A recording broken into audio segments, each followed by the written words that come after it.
score, the best number to represent all of the scores that are in the tally column, or the frequency of the scores.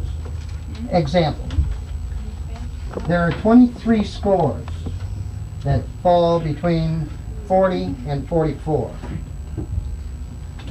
If we wanted to find a single score that best represented all 23 of those scores, given the assumption of equal distribution, and we do operate from that, what would be the best single score to represent those 23? What score? What's the midpoint between 40 and 42?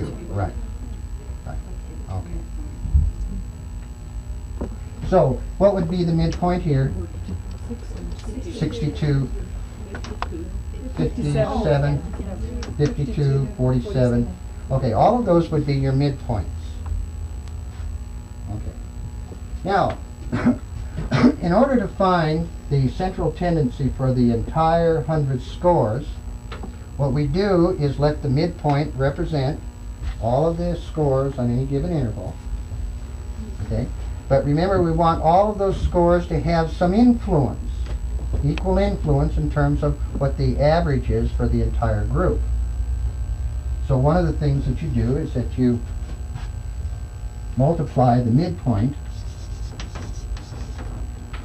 by the frequency on that interval. So that would be 1 times 62. What's the midpoint here? 57 times 7. All of the scores having the same influence now being represented by the midpoint. Would you make that computation? Just rough, we won't go through the whole thing, but make that computation. 7 times 50, what was it, 57? 49, 399, I think it is, isn't it? 399. I got one right, huh? My day is made. Okay. 12 times 52.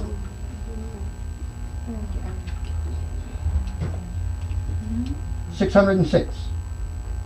Now that we've done it, what's the purpose? Yeah. What do you do? I don't even know what you're doing. Well, let me take you through it just for a moment. 624. 600 and what? 24. Oh, 24. Okay. What was that? 300 what? 99. 399. What's the midpoint here? 47. Times the 17. And we'll stop here. Do that one. Oh, she got a calculator. 799. Pardon? 799. 799. Okay. Now, the question is, why do you make that kind of a multiplication? If you want to find out, in a sense, the total magnitude, the total contribution that these people have made, the 12, in terms of what their average score is.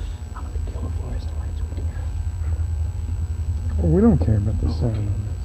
You multiply the frequency. Remember, those scores are unidentified right now. We just don't know what they are.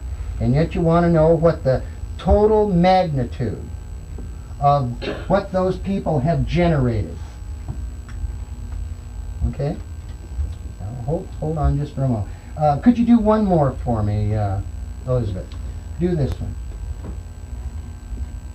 42 Yeah, do the very next one.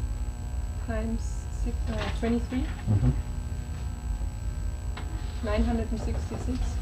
966. Now, what I've got to ask you to kind of pretend with right now, I've got to ask you to, because remember, I don't know literally how many items were on that particular test, but I've always stayed with the notion of 65. Okay? Now, there are 100 scores there. If you wanted to look at the maximum, if everybody had a perfect score, what would the frequency be? 600. Well, the frequency would be 100. And the score would be 65. Okay, now the 100 information, I'm willing to tolerate that. and take the risk that you're not going to have accidents. You're not going to have accidents. But we know, in fact, that the accidents occur. And what they do then is that they go through and tabulate how many people at the the 55 to 59 level, and they can analyze that and say these people have X number of accidents. They have X number of accidents. And they can go down to the 52, and they'll say these people have X number of accidents. Well, in that kind of a setting, it's critical, because it saves money or it costs money with the accident, of course. But if they could find out, and that's what I'm, in a sense, that's what I am leading, not in a sense, that's what I am leading up to. If we know how far away we are as a class of students from having perfect understanding. Now, it doesn't say what items we haven't accomplished or achieved, attained. It doesn't identify that. Now, later on when we get into test construction, that will be revealed. The only thing I'm doing right now is saying that one of the things that you and I as teachers have to know when we give tests like this is how far we're away from the perfect knowledge. Now, not the perfect knowledge of this single student. Now, I have to go back now to the morning when you were writing those objectives, except for, I think, this table. It was so easy to say all third grade students will gather, make the chart or whatever it might be. All sixth grade students will do that language bit and all that neat spelling and the punctuation and all that kind of stuff. All fifth graders or sixth graders in terms of showing the respect of, picking things up, or the dependability, I guess it was. It's so easy for us to do that. And in a sense, what we're saying, I don't mean it. All I'm saying is that one of the ways you can confront yourself as a classroom teacher is to find out how, I don't know, I'm going to use the word badly, but I don't mean to, how far away you are from a perfect score. And the only thing that this process, and if you added them up, no, it will not come out to the 6,500. It would come out to the 6,500 only if 100% of them got all of them correct. And what this column will do will show, page 3 now on that document 2, it'll show amount of discrepancy. You know what document I'm talking about. How do I know? I know it's a discrepancy. Is it a deficiency? How do I know? Well, one of the ways that you can know is to find out how far away your class is from what you've set up as a goal. Let me press table number 1 over here. I won't press flesh, but I'll press it anyway. Would you be satisfied when you said punctuation, handwriting, spelling, and subject-verb correspondence? Would you be satisfied with 80% accuracy? I'm not asking you that right now, but that's a decision that you're going to have to make sometime in your life. You're going to say, what tolerance will I expect? When table 4, ask them to identify maybe from pictures the different berries and the roots and the forestation and all that kind of stuff. One of the things that you have to say to yourself, what am I going to tolerate as a class now?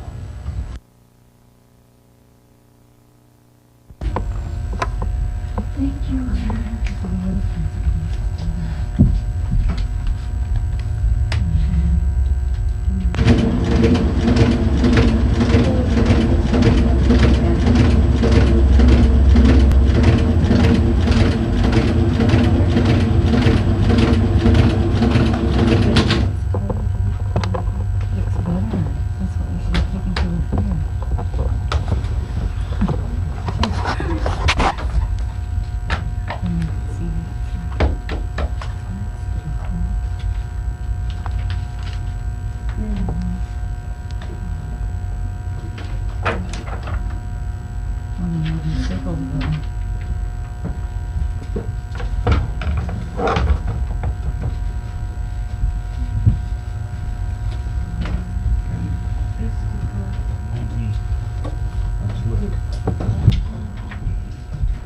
Some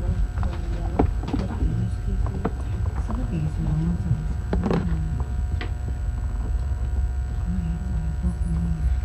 I got one here that was some Indian design.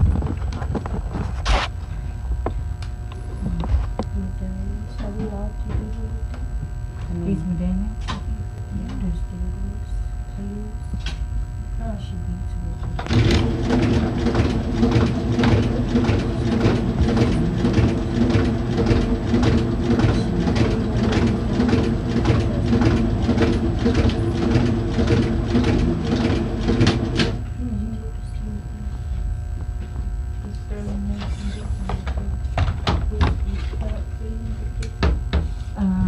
I did for the Amish Head Start. Remember that day when Judy was grieving us? Remember I was asking her to take over the language.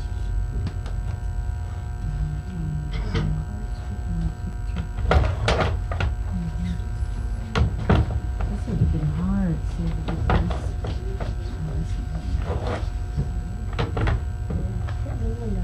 I'm checking these out to Mrs. Jackson.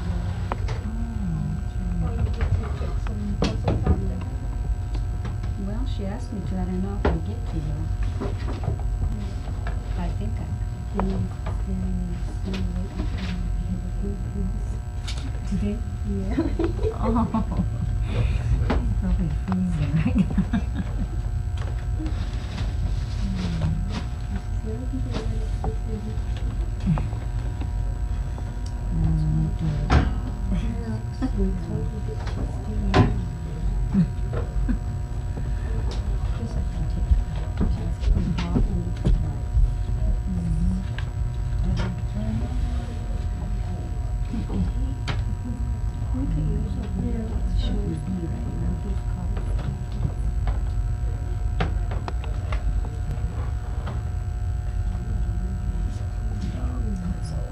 Those would be hard on the same difference. They don't know the words saying different. So I found out. This is the one where that parent was telling me it's 12. And then the parent was saying the words saying.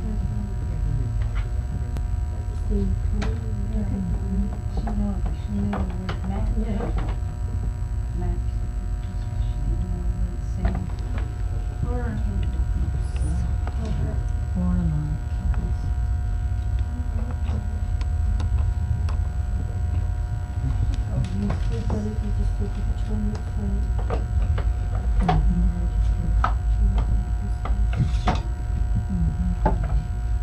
Oh, now you get in here.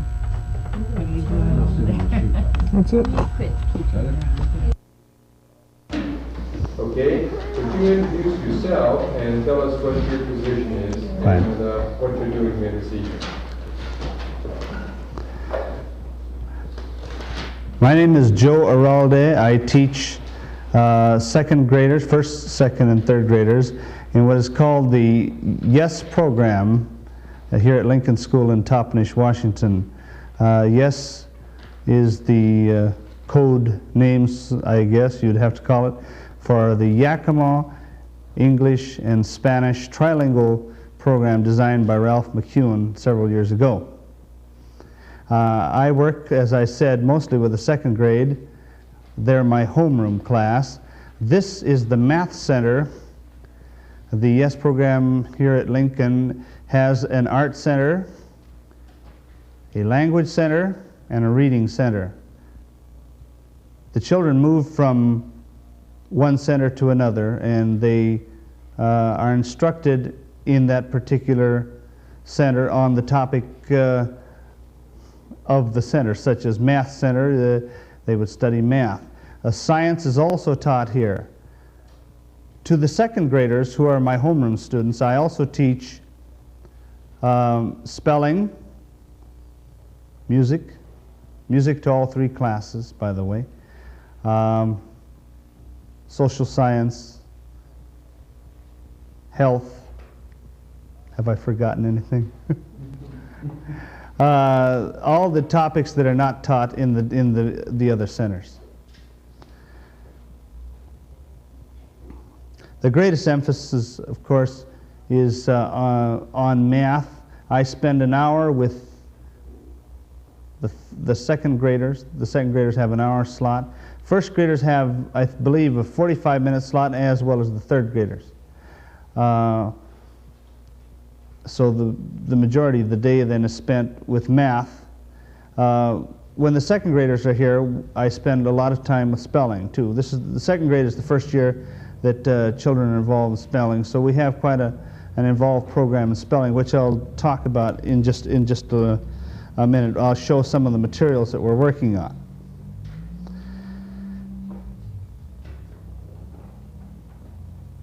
Penmanship, of course, along with spelling.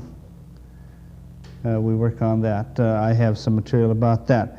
I want to go on now to the new program. Topnish has taken on the Scott Forsman program called Math Around Us. And I'm using it in all 3 grades. I have samples of the material here. Each child is issued a text. And along with that, his text is supplemented with ditto materials. And then for example, for the advanced or accelerated student, we have accelerated materials. Each child is, first of all, placed at the level that he tests out at. He's given placement tests, and where he's able to meet the criteria, I believe, of about 80% accuracy. Let's assume that he understands that much material, then he goes on to the next level.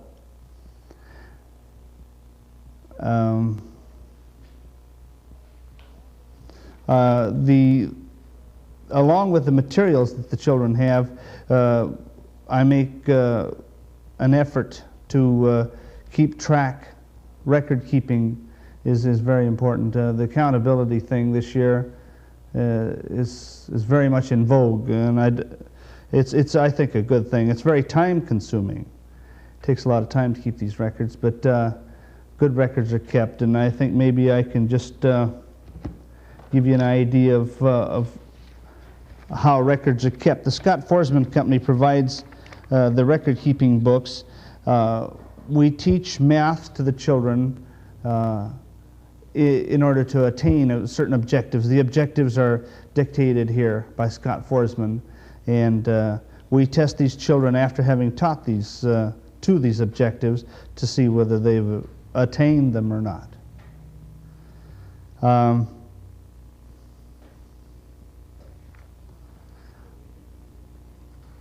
Assuming if they attain the objectives, then they go on to the next level. If not, then I use another chart here called a flow chart, which indicates areas that the child should go to. If they haven't attained the certain objective, then sort of rerouting back over the same objectives with different material. The idea is to see if they can possibly learn it a second time. Is that chart also furnished by Scott Forsman? Yes, everything that I have here is furnished by Scott Forsman.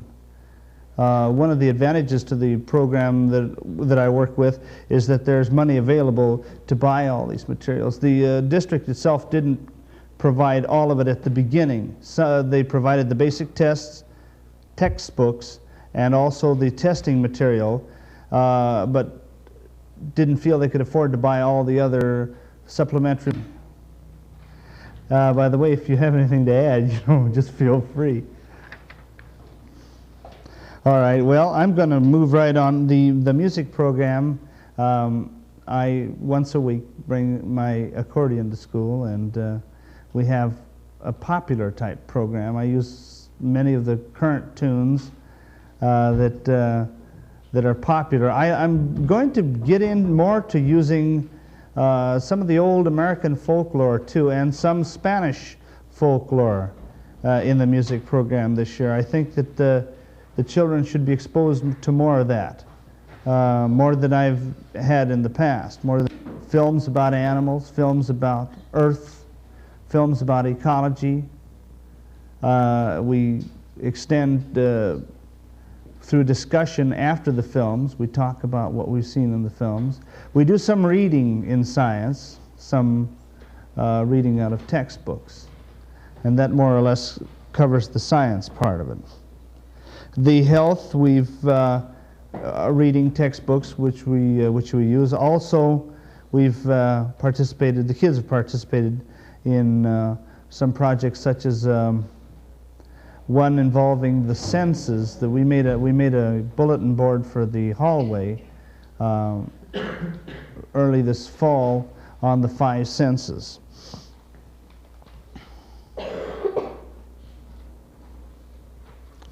The record-keeping system, and once more in review, the only problem that it creates is that it's so time-consuming. Correcting all these test papers, well, that's part of your job. But then to correctly document all this, it's taken on. It's become quite a task when you have 30-plus students in your classroom. Fortunately, a part of this program, I have 3 planning periods a week in which I can use for record keeping. That